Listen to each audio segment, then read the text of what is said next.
I am at the Khoja Shia Ithna-Asheri Charitable Eye Centre, and what you see here is a number of patients who are ready to be seen by the hospital doctors, but they are waiting from, I think, 5 or 6 o'clock in the morning.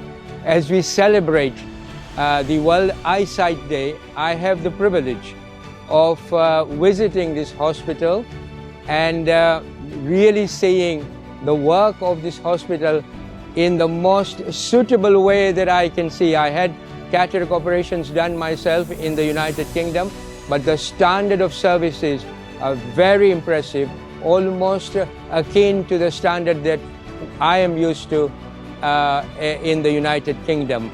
The inspiration for this setting of this eye center is through the three personalities, Alhaj Anver Merali, Mama Keki, and Anwer Rajpar. The trio set up this particular eye center in Temeke.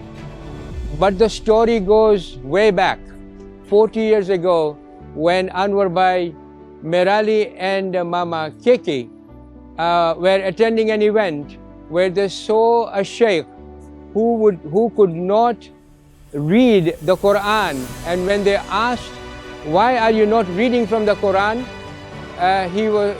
he told them that he could not see, and thus began the journey of restoring eyesight. They started giving glasses to people, and then eventually they began to treat for cataract, treat for the eye ailment, and then it culminated into this eye center today in Temeke, which is providing excellent service.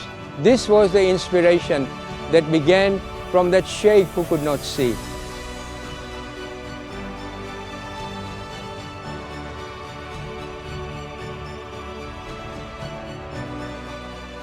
Bismillahir Rahmanir Rahim.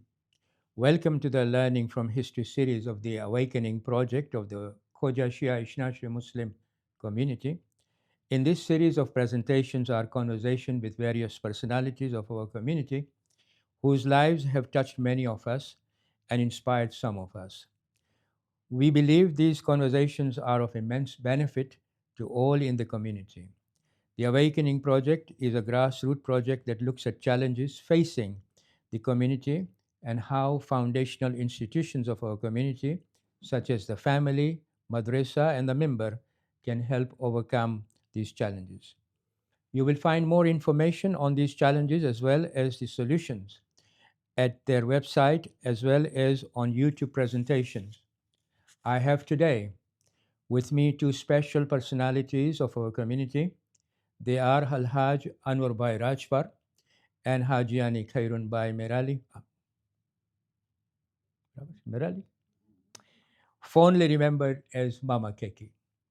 Together with Alhaj Anver Merali, they are the trio with their colleagues that established a worthy humanitarian institution, the Khoja Shia Ithna-Asheri Charitable Eye Centre.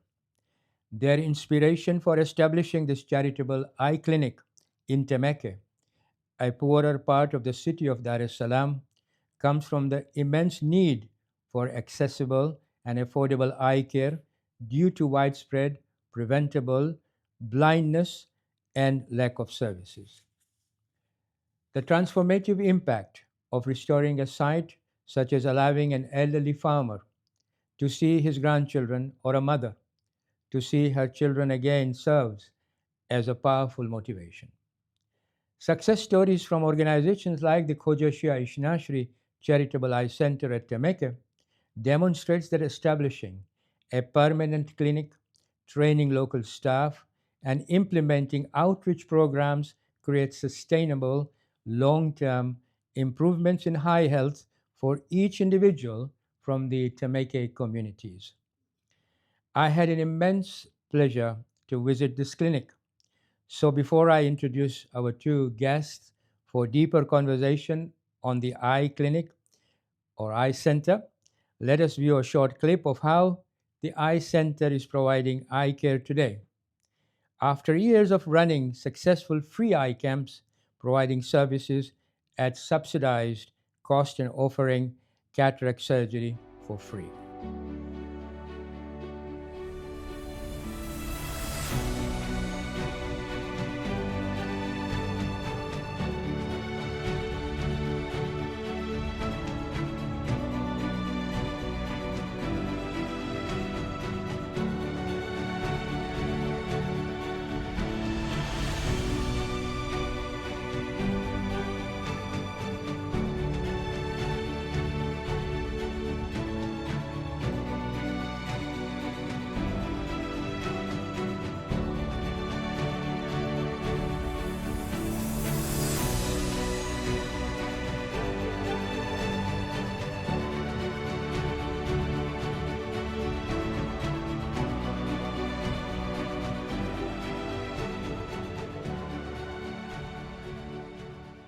Welcome, Keki Bhai and Anwar Bhai.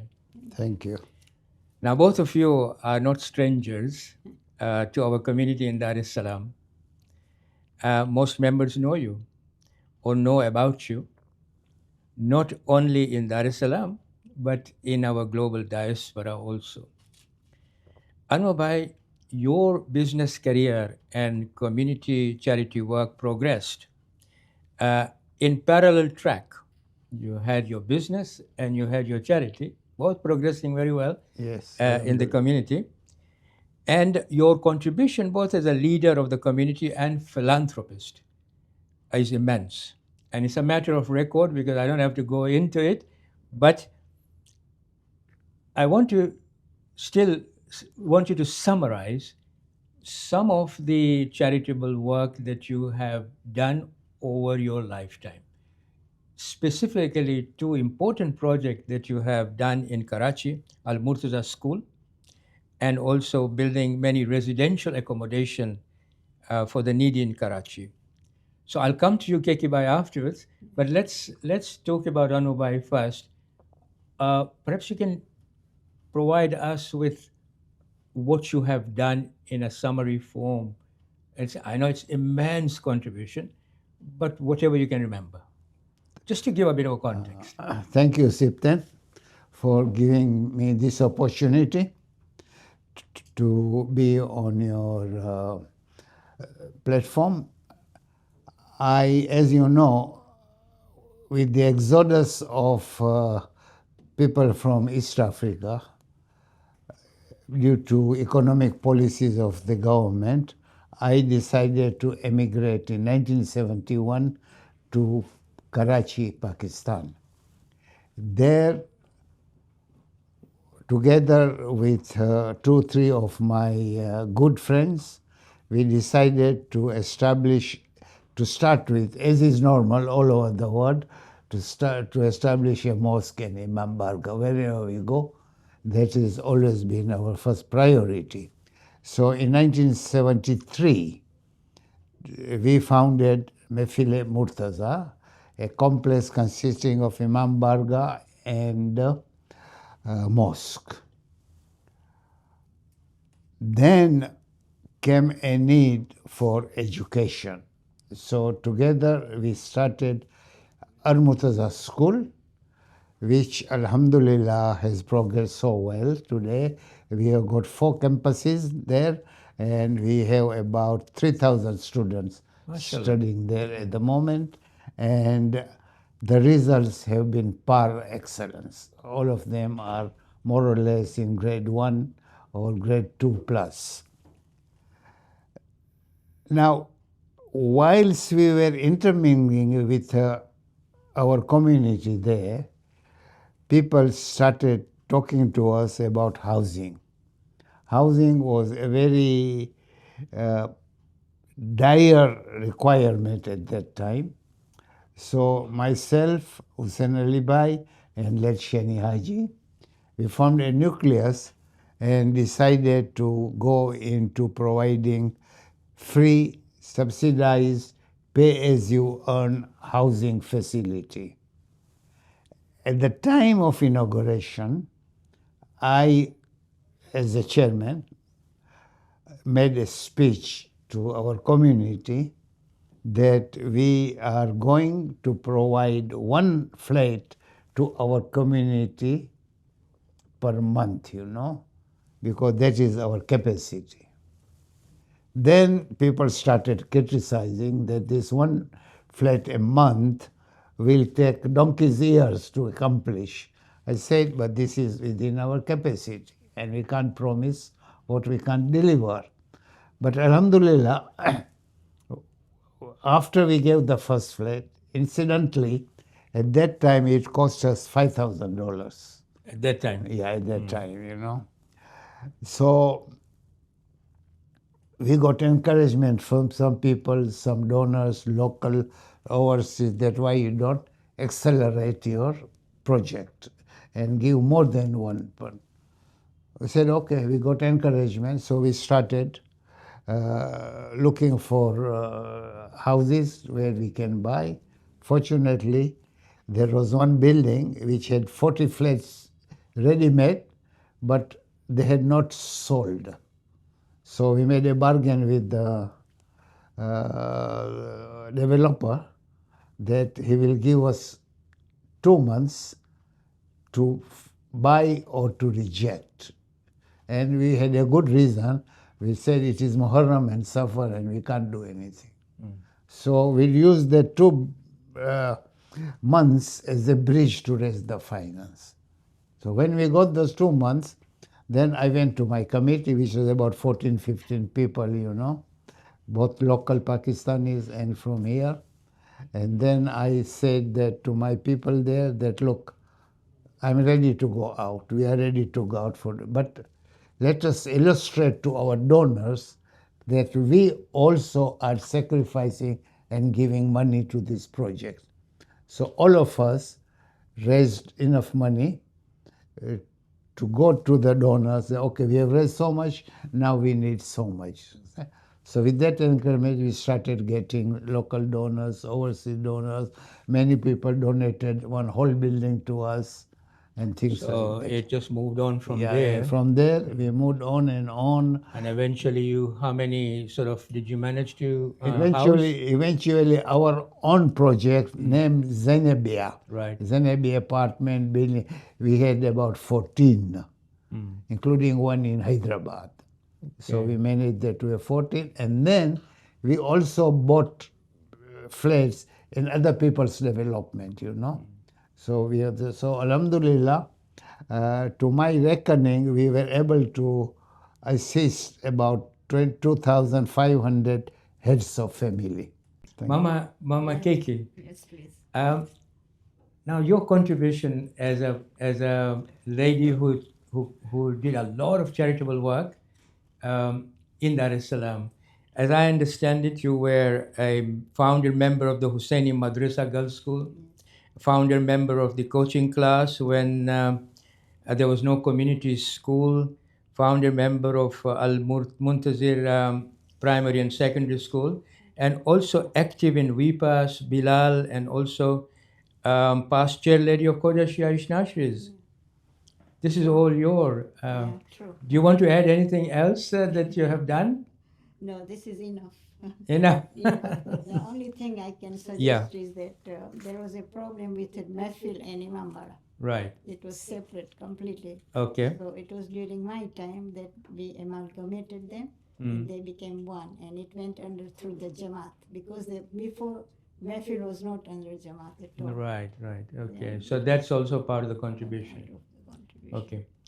Now, both of you are brother and sister, Yes. and you're born in Masasi, which is southern part of Tanzania, and grew up mostly in Lindi. Yeah. I think for the audience would like to know who were your role models at the time, because both of you entered into charity life. I mean, you were a successful businessman as well, and a housewife, and then we'll come to the charity with your husband Anwer Bhai.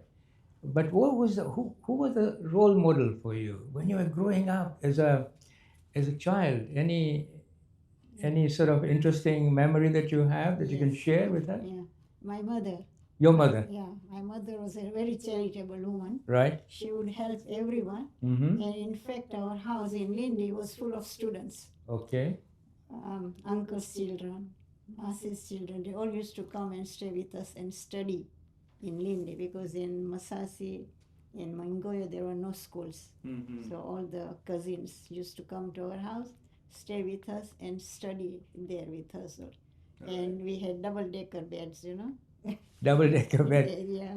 એ જે આપણે ગુજરાતીમાં આપણે શું કહેતા હતા double પલંગ કે કાંઈ હતું Double-decker beds. So double-decker bed okay right that's we could interesting fit all, otherwise we would not have fitted all Okay, of us okay. in that one. And my mother also used to do a lot of charity work in mosque. She used right. to construct mosque or color the mosque and look after the mosque, everything. You So know? she was your role model. Yes, so she was my role Right. model, yeah. And she was very brave. She was not scared of anyone. Very brave. She And would tell you on the face if it is wrong or it is right. And you do the same. I do the same. I know that. I used to go fishing with you and Anwar, right? Yeah. You know, you were one of the first lady who went to United Kingdom to study. That is true, yeah. Yeah, From Lindy to London. Linden to London. Yeah. Your parents must have been very enlightened parents for Yeah. them to send you to. Actually, my parents, especially my father, was very much in education. They Okay, believed a lot in education. right. And the community in Lindy, they said, don't send your girl there, she'll get spoiled. It is very far, it is London. So my father said, no, she has to go. So that Okay. is why I went there to study in London. That gives you a good grounding Yeah, in outside Tanzania, Yeah. how the life was. yeah, it's true. Anwar bhai, tomorrow, who was your role model when you were growing up? Well, I would say my father, because he was involved, like my mother, in helping people in charitable work. Also, as he said, our house was always open. Right. And even in Masasi, when people used to transit, everybody would stop at our house for tea or dinner, irrespective of whether Muslim is Christian or Hindu or what, it doesn't matter. Everybody would stop there. It was just written. And my father was also involved as the president of Lindi Jamaat. He was also involved in ensuring that there is a good school for Indians there. And he was also the first person who recruited Muslim teachers from India and Pakistan, you know. So he was very much interested in education, as she said. And my father was always open for any charity work, any philanthropic work, any social work, you know.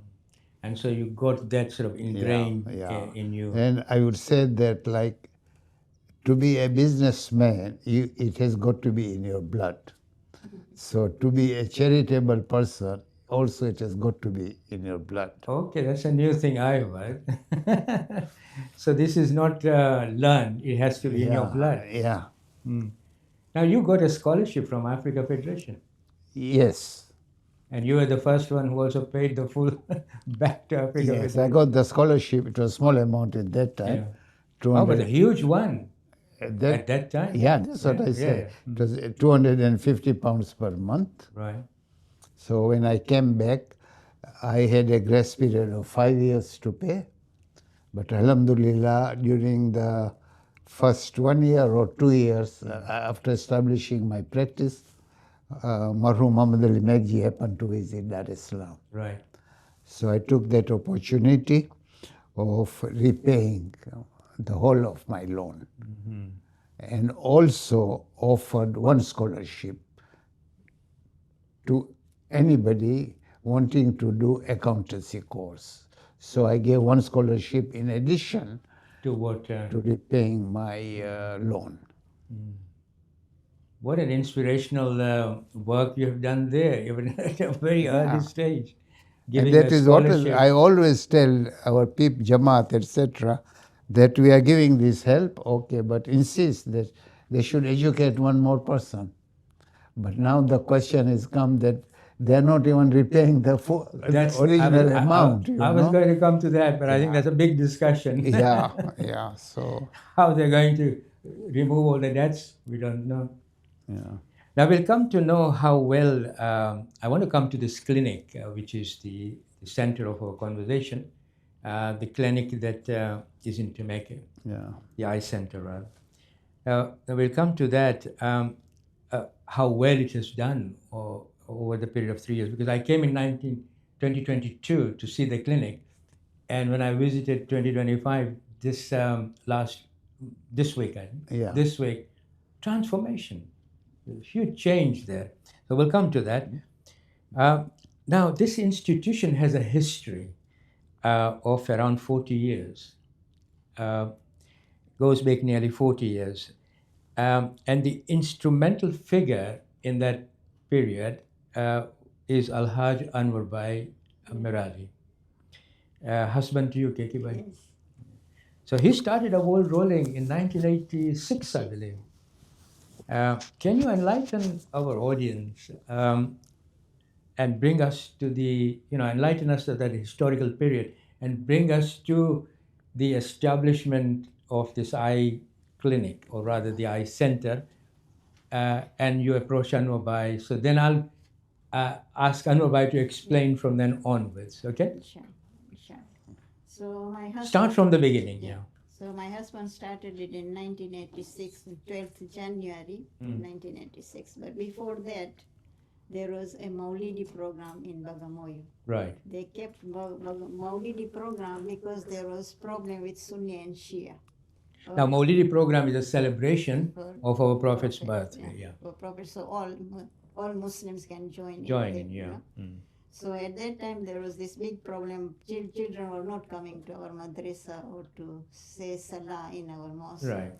So the best thing was to have a Maulidi program. So before we started this, they had a big Maulidi program. And Mustafa Bhai, passed away, Mustafa Bhai, and then Haji Sahab and Sayyid Akhtar Rizvi, they were all got involved. So when we had this Maulidi program, it was in our mosque. You know, our mosque is more than 100 years old in Bagamoyo. Bagamoyo, that's right, yeah. So then there was this Milango. What is that? Eulogy about the eulogy, Prophet. yeah. So they call it Mlango, chapter 1, chapter 2, like that. Okay, Till the right. Prophet is born. It is in Swahili, in Arabic. So it's in a poetic language? Yes, it is in poetic language, and it is in Arabic. Okay. So they call it Mlango. So the first Mlango, they were doing the Mlango, so one person stood up to read Mlango. He could not. He sat down. He said, then my husband went and told him, why are you not reading? He said, I cannot see. Because I cannot read, so I cannot see, I cannot read. So that time, my husband said, okay, now we should do something about glasses or about eye camps. So that is how it started. So the first was in 12th January. It is a holiday. 12th January, so it started in Bagamoyo. So this is how they first started there. Yeah. And then eventually they were going every Sunday in different places in Bagamoyo, in different places in Kisarawe, but it was one day camp only. And the patients who had cataract used to come and stay in my house, 4 or 5 people. Oh, And you stay in your house? in our house. And then we take them to Muimbili. The next day they open them, then they are sent back to Bagamoyo from wherever they come. The problem was that when we were giving them this fare to come, so some of them were not coming. Because of the poverty, they were using the money in other way. Okay. So we stayed down, we should do it permanent camp everywhere. So we stayed there and we do there and there their cataract surgeries. So this is how it started. So do you have any memorable or experiences that you can share with the audience? Anything that you think of? I remember Anwar Bhai was given something when he went to. There was an event. I can't remember it very well. Do you remember it? And perhaps you can share with us. Yeah, when he went to Ruangwa. Which is where? It is in south of Tanzania. Right. When we went for eye camping in Ruangwa, the present Prime Minister, Majaliwa, was just a member of parliament. Then he was not a prime minister. So we went there. So he made the elder peoples there made my husband chief of Ruangwa. So did they dress him up or Yeah, something? they dressed him up and they gave him a bow and they gave him an arrow as a remembrance. You have a picture? Yeah, we have it at home. We can send the picture. Right, okay. So we can show it then. Yeah, Okay. we can show it then. Yeah. Yeah, we have it at home. Okay, this very is good. it. So what, there was a memorable event, yeah? Yeah, because we were all surprised because we did not know that this was going to happen. Okay. So, So okay, now so this is how the sort of the whole thing started. You began to go to the areas where people needed glasses and all that, and people who needed cataract operation would bring them. were then sent to Muhimbili, right? Mm. So this kept on and on. So how did this idea of, well, let's establish a permanent place somewhere, yeah, because so establish a headquarter in a way, yeah. as a culmination of this. Mm. So how did that idea started? The idea started because the people were not coming for cataract surgeries. Okay. So it was very sad for us because we go and look at them and see them and they don't come up, so we get disappointed. So then we thought, let us have 2 days camp. So then we started 2 days camp and then 3 days, and all the holidays that we have had, we are establishing now the eye camps. So eventually you decided to have an institution of your own in Dar es Salaam. Yeah. It's run in the name of Bilal Muslim Mission of Tanzania, free eye. Initially.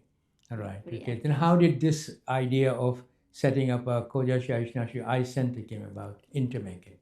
Temeke, because the place was very idle there. The place where we are at the moment, it was a clinic run by Ibrahim Haji.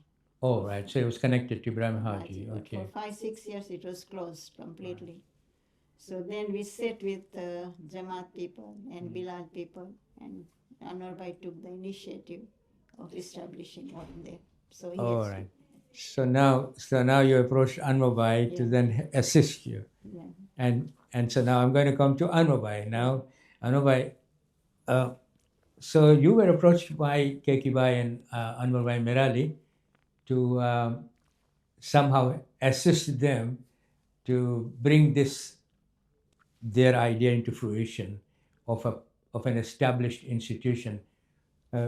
So start the journey from there. Can you tell us what happened? Well, I would say, I don't know what word you use. I was induced, or what did you say, by her? Okay, whatever you said, Right. but I was trapped. Okay, well, induced was the right word.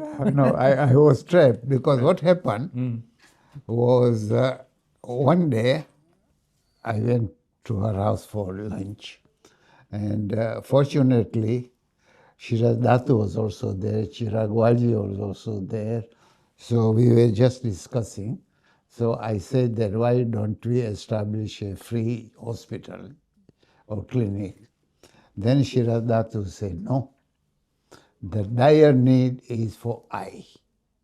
So why don't you start the eye, So then, depending on that conversation, so she, Anwar, and everybody asked me to take the lead and approach the Jamaat to get the premises, which I did. Luckily, Azim Devji was the president, immediately agreed without any question.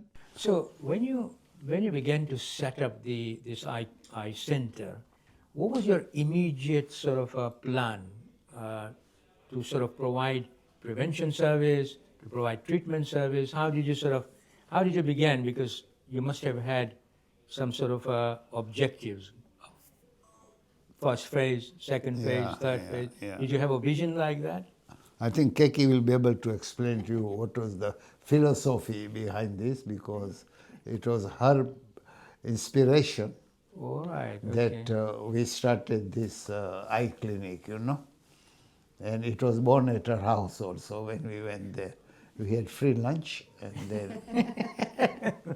So Keki Bhai, you had a philosophy behind setting up this? Yes, because we did not have any center in Dar es Salaam. Not only that, it was very expensive in Muhimbili School, in CCRDB hospital, and other hospitals, very, very expensive for cataract surgeries. Right. And in Temeke area, in the hospital, Temeke Referral Hospital, they don't have this service at all. and it is very highly populated, Temeke area. So we said that if we have this place, then we can start with surgeries first. All right, So we okay. started with surgeries first in that area. Now it has become so famous that people all over the Tanzania, they come there. Even people from Sumbawanga, they come there, from Zanzibar, from Pemba.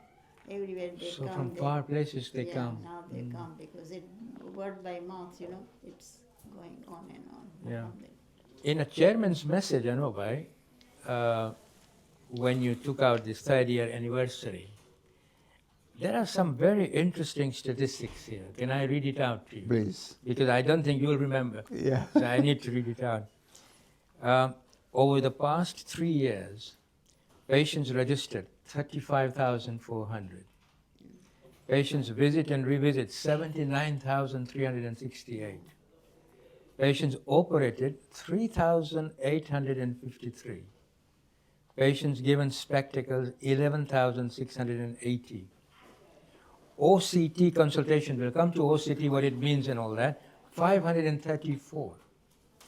Our current payroll includes 3 ophthalmologists, 4 optometrists, 8 nurses, 1 pharmacist, and 18 support staff. Now this is a big achievement within 3 years for a charitable hospital. Because I was trying to compare it, I Googled it, and I was trying to compare with other, in Tanzania, with other charitable, and these are impressive statistics. So I have to be, on behalf of everyone, we are congratulating you and your colleagues.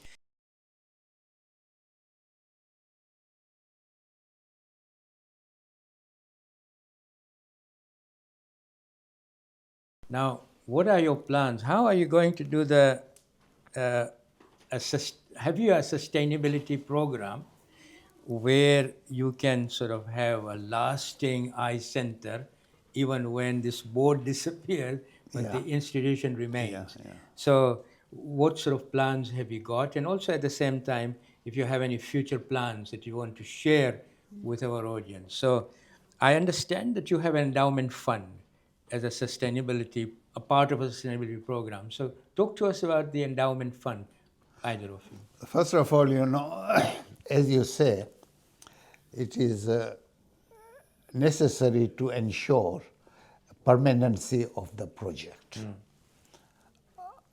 Unfortunately, most of our Khoja project rely on ad hoc donation. Unfortunately, yes. Which we were doing also to start with. Now we came to realize that tomorrow, if we are not there, Mr. So-and-so is there, will he be able to get ad hoc donation from the person who is giving me? Because they know me, they know her, they know Ali, they know Shiraz, like that, which is not possible. So I said, okay, let us have an endowment fund. We will invest and use income only. So Alhamdulillah, so far in the last 6 months, we have raised about $500,000 in the endowment fund. This is in the last, what did you say? 6 months. 6 months. Yeah. Because we started in earnest to start raising 6 months ago. And you have the aim to raise $2 million. $2 million. Right. So you've already done 25% of it. Mashallah. And we have some pledges also. Right. Which this I'm counting money in hand, for $500,000. All right. No pledges. This is within 6 months. Yeah. Okay. Now we have got pledges also. It's coming slowly, etc. And we hope that by the end of this year, we will be able to raise 1 million by the end of this year. That is giving us an income of about 12% free of tax. 12% of investment. Investment, yeah. Yeah. But would that satisfy your sort of running cost and all that? No, it won't. We need at least, I think, a minimum of $1 million. $1 million. In order to sustain at the present rate. Right. So but that rate is going so fast that with the new project, it will not be enough. That's why I set a target of 2 million. Right, 2 million will cover the running Inshallah. cost as well as the expansion program that you may Running have. cost, not expand, running cost of Running the cost only, okay. of the new project together, you know. Right, so you have a permanent structure at the moment. And when I was visiting the center there, you had already bought some plots. Now, Yes. what have you got in mind with that plot that you adjacent to the present structure? Yeah. Well, we didn't buy, it was donated to us Okay, right. by Banda Khuda. And so we decided that, because you know, even if you shift in a house and renovate it, it is never according to your liking or your standard. Okay. You always have to demolish and rebuild that house again, you know, which happened to me in Pakistan also, you know. I bought a house, renovated. After some years, I said it is useless. So here also, on the present structure, it is not a custom-built or hospital-friendly structure. It's not conducive. Yeah. Okay. So you can see the flow of the patient, the waiting area of the patient. We got 3-4 waiting area. That's right. In the sun, in the rain, etc. You know. So we thought that we should have a custom-built hospital or structure building, whereby we do all our services in a better environment. Not better professionally we are doing, but in a better environment. So that was the idea. And Shiraz Walji, who is here, you can ask him. He is in charge of this project to build a custom-built hospital.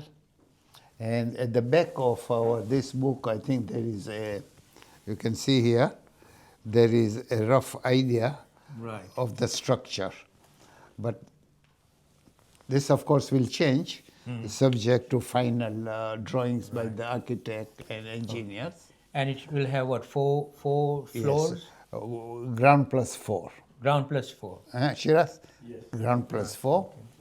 And we will use the other present premises as an extension of some of the non-essential items. And the car park will use car park here also, the present car park. Yeah.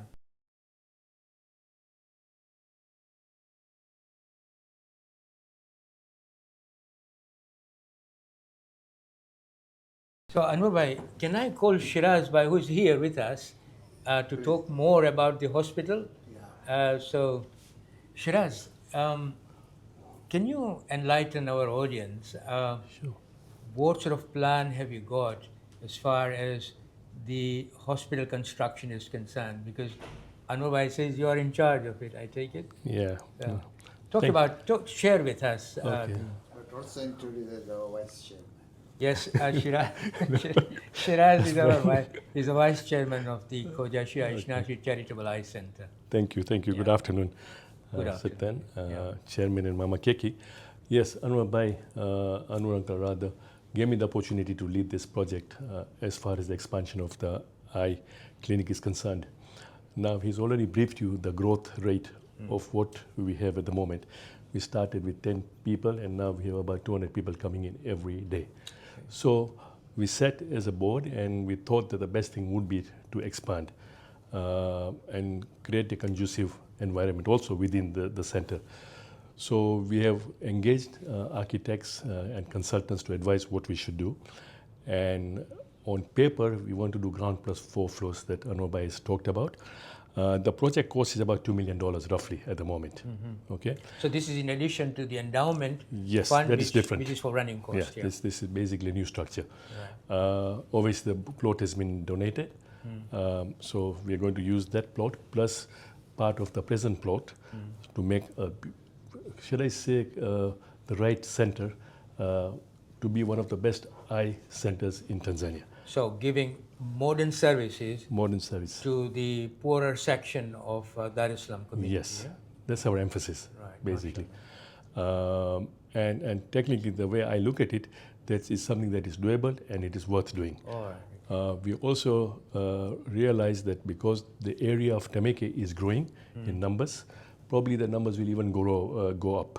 And even I feel that, and you must understand, Sibtain, that the eye is a problem in Tanzania. The rate of eye diseases and short-sightedness, long-sight is a problem. So we want to look at and address all these situations, yeah? So that's what we are planning to do. And hopefully with Anwar Bhai's guidance and context, we'll get the funding done. And within the next 2 years, it will be ready. But we're still in a planning stage. There might be some changes, but this is what we envisage to do now. But it's a very achievable thing, yeah? Yes. I believe that any project that Jamaat does for the good cause never gets stopped. Yeah, we have philanthropists, we have donors who will give us money. I'm not worried about that. Okay. The thing is to get the right center in. Right.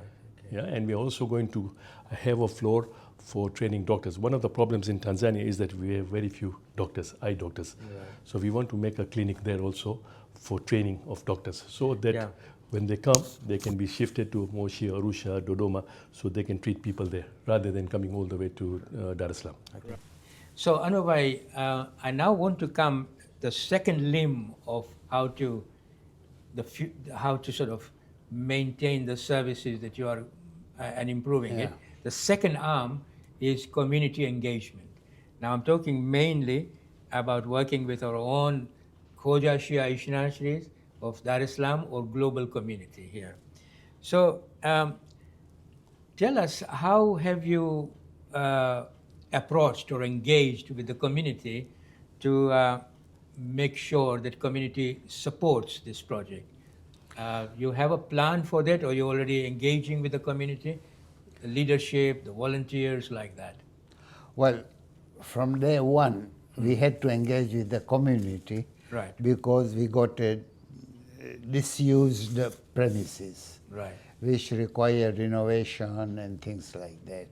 So our community, we approached Anwar Dharamsi, who is always ever ready.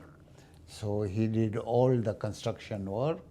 Then Dar es Salaam Glass gave us all the aluminiums and doors, fittings. Then Abbas Jessa gave us all the sanitary appliances and things like that. This is at cost price or free, Okay. as a donation. Oh, you know. donation, all right. We don't believe in paying for anything. Is that your motto then? Yeah. So. Okay.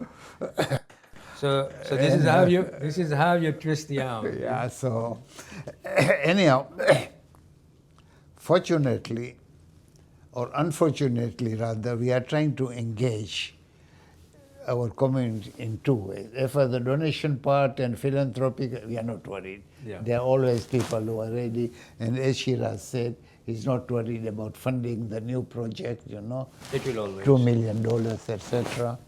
We have one donor, Dr. Ahmad Hassam, who has given us a blanket check for all the equipment you need. MashaAllah. So you don't have to worry. And he's been giving us quite a lot of equipment. Yeah, I will come to that. I want to come to the third arm of how to maintain the level of services, which is affordability and cost sharing. Do you have how do you do that? How do you sort of make this thing affordable? In other words, you're giving services free, right? Yeah. To the patient. So how do you make it affordable for yourself? How do you make it possible to give the services free? Do you get a lot of donations, or what sort of plans have you got there? Well, Because you have to sustain it, haven't you? we are not 100% free in the sense of free. What we do is we charge 10,000 shillings, which is $4 per patient for registration. Right. And that is the only charge that we do. But if a patient cannot afford, we waive that also. We have 50%, 100%, and our administrator has got full power to use the discretion to waive or not to waive. Not Even to, that? Not to ask us, you know, there and there, you know. Okay. So we get a reasonable amount from this 10,000 shilling. Then we also come with something that, you know, we perform operation on Tuesday and Thursdays. Right. Now, you are coming for we tell you that you require an operation. Come after 2 months. So he says, sorry, I can't wait for 2 months because I'm staying in Songea and I can't come and go. Can you do it fast track? So he said, okay, can you pay 20,000 shillings? If he said yes, then we fast track. So we get some income from there. Medicine, we give at cost or nearly cost price. But if they can't afford, then we give it free of charge. Same thing with glasses. Same. Glasses, fortunately, we are getting all the frames donation. We don't buy any frames, you know. So only glasses that is to be dispensed, we get it dispensed and we charge the patient if they can afford. If they can't afford, it is okay. Reading glasses, we don't charge. We give it free of charge, you know. So that to some extent, there is a contribution from our people. Then, fortunate for us, last 6 months, the OCT machine of CCBRT hospital was out of order. So they sent all their patients to us. So we charge them 50,000 Shillings. per examination. So you started That getting also income, gave us a good amount. So we get referrals from other hospitals whom we charge naturally because they are charging.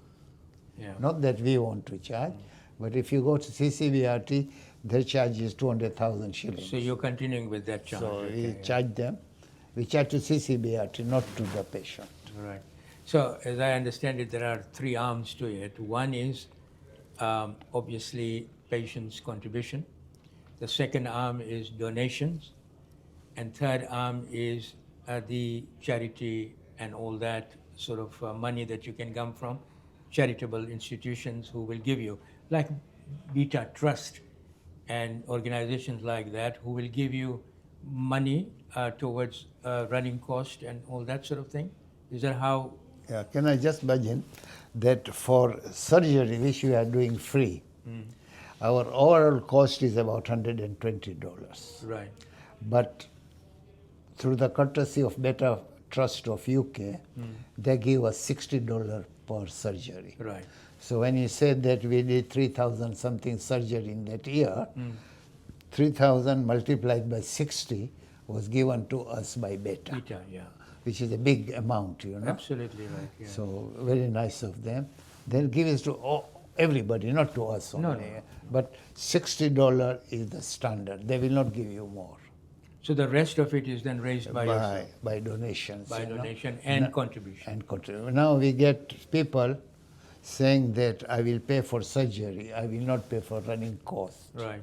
So we say, okay, surgery is costing us 120, 60 we are getting, you pay 60. So they pay 60, you know. Right. So that way we are also getting. We find that there is too much sympathy for surgery. And people want to devote for surgery every now and then, you know. I want to come to the targeted intervention that you do because I saw a couple of them actually being performed on Tuesday when I visited. Yeah. The cataract operation was being done, and I must say that it was done with all the antiseptic and all measure, prevent infection and all that. Yeah. So I was very impressed with that. And so you have a surgeon, there were 2 surgeons there who were operating. So these surgeons are local surgeons whose services you get, and then you pay them accordingly? No, they are full-time. Oh, they're full-time employed by Yes, the they're Eye full-time, Centre? yeah. I didn't know that. Yeah, Okay. and we have got one surgeon who is a consultant, that lady Mwenda. Okay. She's also, but because now she's getting old, she doesn't perform, but she's always there, consulting and advising the surgeon who is doing the Right. perform, yeah. So they are part and parcel of the whole makeup of the setup of the Eye Yes, Centre, they're full-time, yeah. which is very good. Yeah. Yeah. So Even they're Dr. Mudassir, who is not a surgeon, is also full-time. full-time. Yeah. So you've got full-time professionals. Yeah, all of and them are. And Dr. Azra as well? Yeah, Dr. is So full-time. 5. Okay, Yeah. right. We don't have any visiting doctors, what you call, you know. All are full-time. Right, okay. So, and I want to come to the OCT machine because I saw OCT machines when I visited. So can we now talk to the member of the committee, Ali Devji. Salaam alaikum, Ali. How are you? Alaikum salam, I alhamdulillah. had an opportunity to talk to you earlier. I think very impressive talk that we had, particularly on the philosophy of orphans that you talked to me about. Yes, yes. We'll carry on with that conversation later on. Inshallah. But just now, can you talk to us about the OCT machine? How did this OCT machine, which is really a one of those technology which one would find in the West rather than here, but you have it here. So how did all this came about? Because you're giving them an excellent treatment to the local population here. So perhaps you can talk about how did that came about? How OCT was part and parcel of your treatment. I think if you understand the ethos of what we are doing at the Charitable Eye Centre is to provide the highest level of service that we can at the lowest price point for Tanzanians. And when we had started, because it was still early days, we were focusing on doing an eye test and the cataract. But after being in this industry for 2.5 years, we decided in 2023, late 23, 24, to look at expanding at what else we can do in the eye-related fields.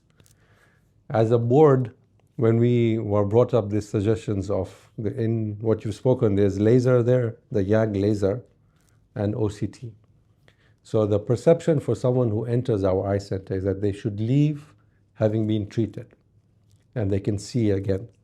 So once we developed that understanding in the whole population, they know that Temeke Eye Center, if you go in, you will leave with eyesight.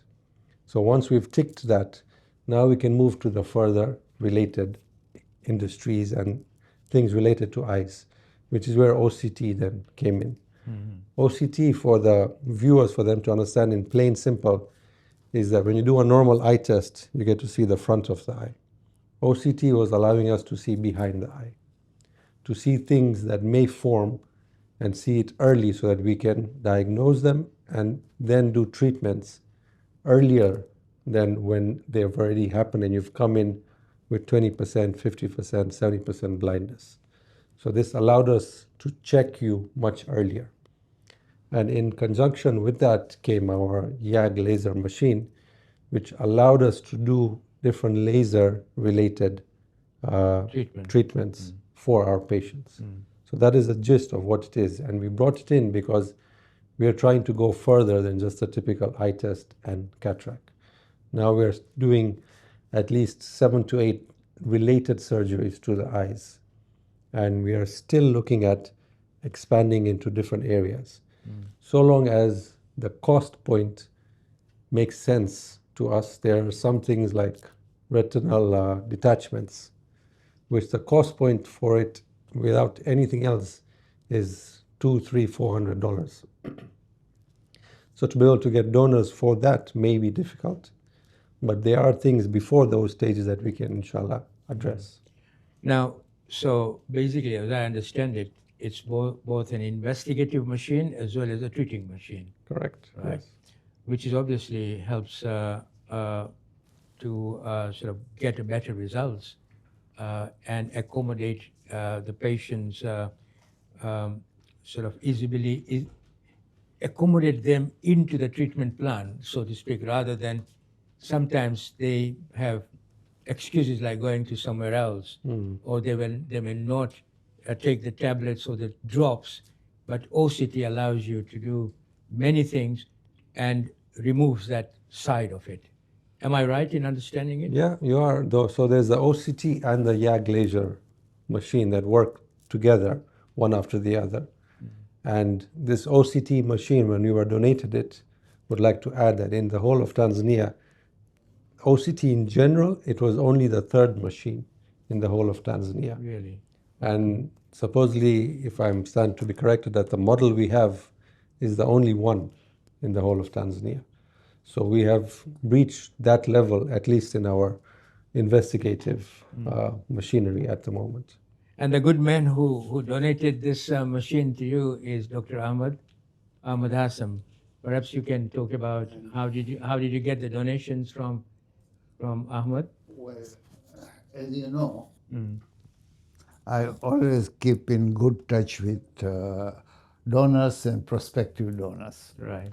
And Ahmad Hassan has been my friend since he was World Federation president, President, you yeah. know. We get on very well. So he told us that, what do you need? So I told them we need this machine. He came here. I was having dinner with him and Anwar Ramsi at Anwar Ramsi's house. Yeah. So immediately asked me how much. Not OCT, we're talking about general equipment. Sure. So I told him 50,000. Straight away he said 50% from me and 50% from Anwar Ramsi. So that was done. And then he told me that please, whenever you need any equipment, come to me. So we always been going to him. He's been giving us.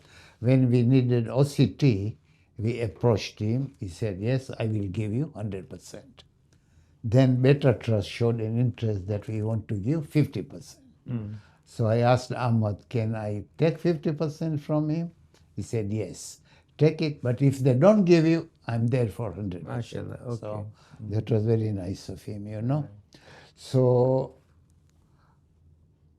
people who visit us, who see us, then they are motivated to give a donation, one kind or another, you know. And Ahmad Hassan has visited us more than once, you know. Right. So that is the way that people are motivated. And so we got this from Better Trust 50% and 50% from Ahmad Hassan. That is the other equipment. We got various donors also, you know. Now, let me tell you how people get motivated. Nowadays, with this social media, news travels fast, you know. Before you know what you have eaten for dinner, the whole world knows what you had for dinner, you know. So one of the family in Canada saw our video or whatever it was, and seeing people coming there early.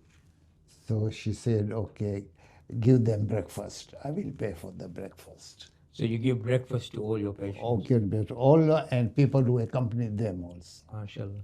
Okay. And that is purely funded. We don't have to pay anything, you Right. know.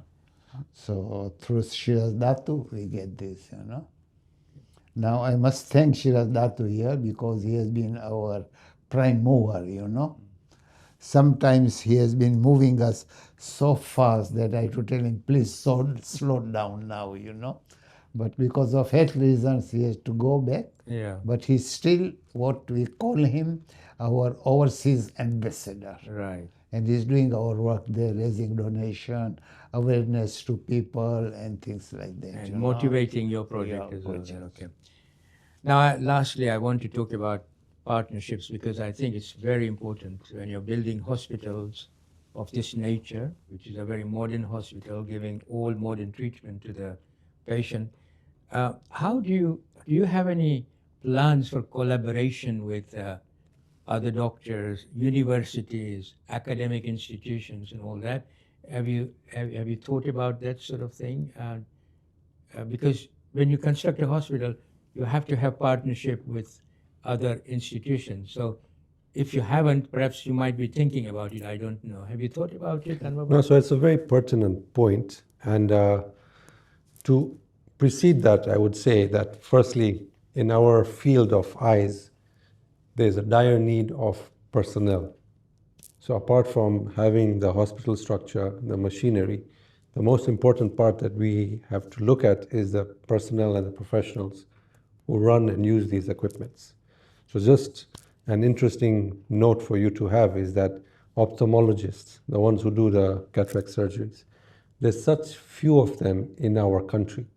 The figures are around 120, full stop, of cataract surgeons, the ones who can do the surgery, the ophthalmologists. There's only 120, out of which half of them now do not perform surgeries because they're so highly specialized and skilled.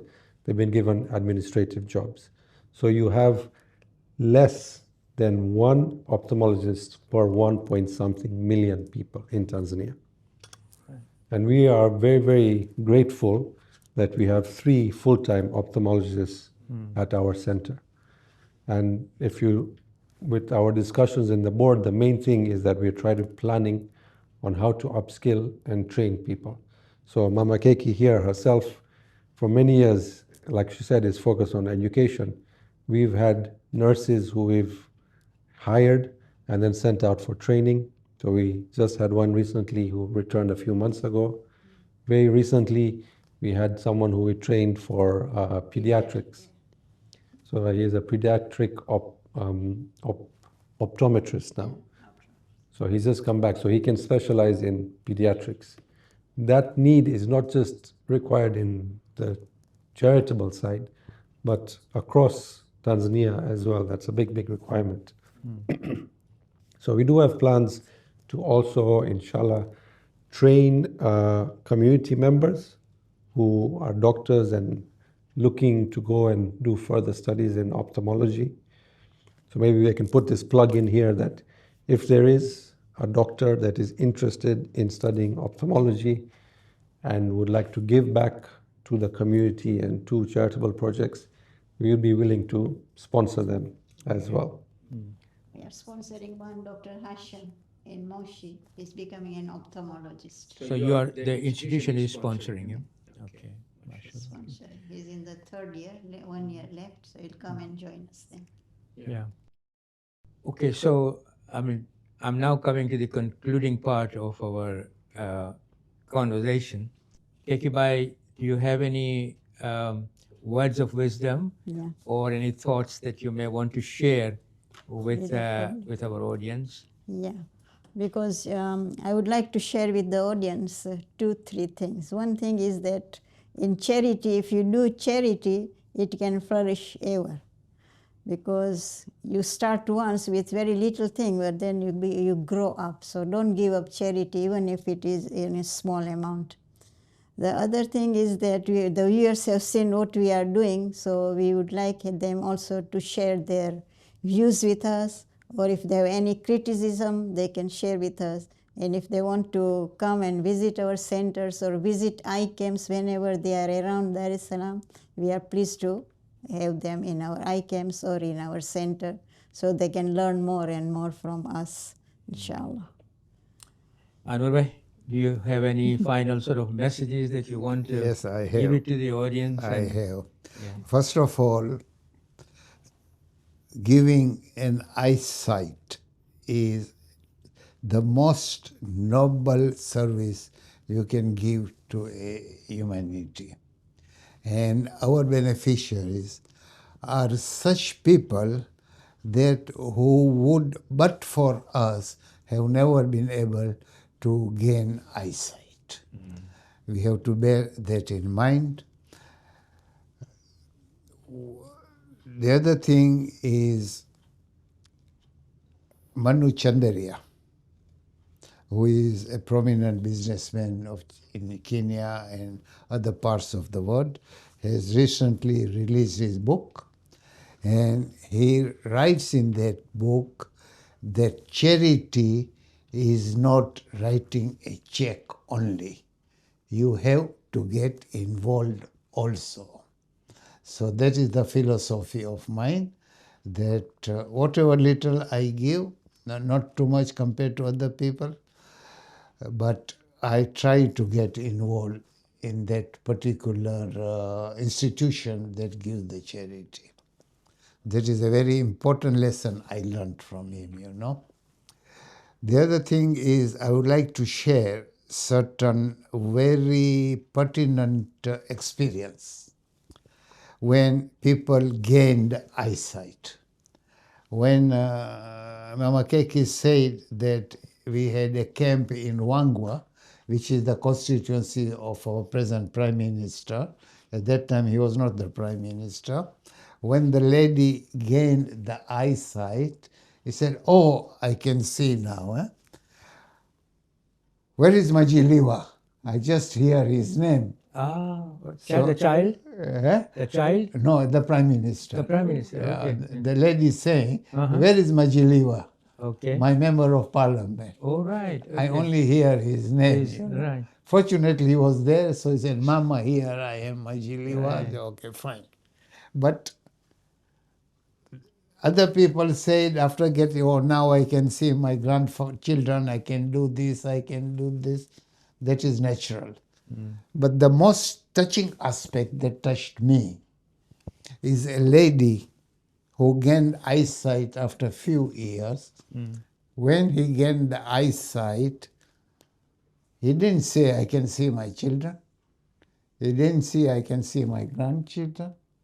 He said, thank God, now I can go to the toilet alone. Toilet alone. Now, Simple, such a simple thing, Yeah. Isn't it? we don't realize that. Right. Yeah. I can share one more story. Yeah. In Bagamoyo, we had eye camp in Bagamoyo. After this first eye camp, the second eye camp. So there's a lady called Zaitun. She was married. She was blind both eyes. She had a child also of 1.5 years. She had never seen the child. She had never seen the husband. So we operated her first eye. So the first time she saw the child and she saw the husband. So it was a very good moment for all of us. That's And right. then we called her in Dar es Salaam when we had another eye camp, Tears of Karbala. So we called her and we did her second eye surgery, and so she could see in both eyes. Right. So she's leading a very good life now. Yeah. Alhamdulillah. Very inspirational moment for you as well, Yes, yes. all of you. Well, thank you very much. It's a very inspiring conversation, and I have to say that these two brother and sister, together with Anwer Merali, it all started with that sheikh who could not read, Yes. and that was in 1986. 40 years later, we're talking about an institution which is established now with very, very superb statistics to prove how successful this institution has been with a 40 years of brilliant history. Not only that, but they want to build a hospital. It all started from that sheikh. And when Allah subhanahu wa ta'ala opens the door, you just take one step, and then 10 steps are made easier by Allah subhanahu wa ta'ala. Now here, I just want to make a point to our audience that it all began with a simple concept that let's give them a spectacle. And you provided them with a spectacle. And then these people, this trio, Anwer Bhai, Keki Bhai, and Anwer Rajpar, Anwer Merali, Mama Keki, and Anwer Rajpar, with their colleagues, they had a concept. They want to build a hospital. And now they have a determination to build it. And that is how they're going to make history in Temeke. Inshallah. Inshallah. Inshallah. Thank you very much, Anwer. Okay, thank you. Thank Keki you. Bhai, thank you very much. Thank you. Okay. Thank you. Thank you, Shiraz, and thank you, Ali.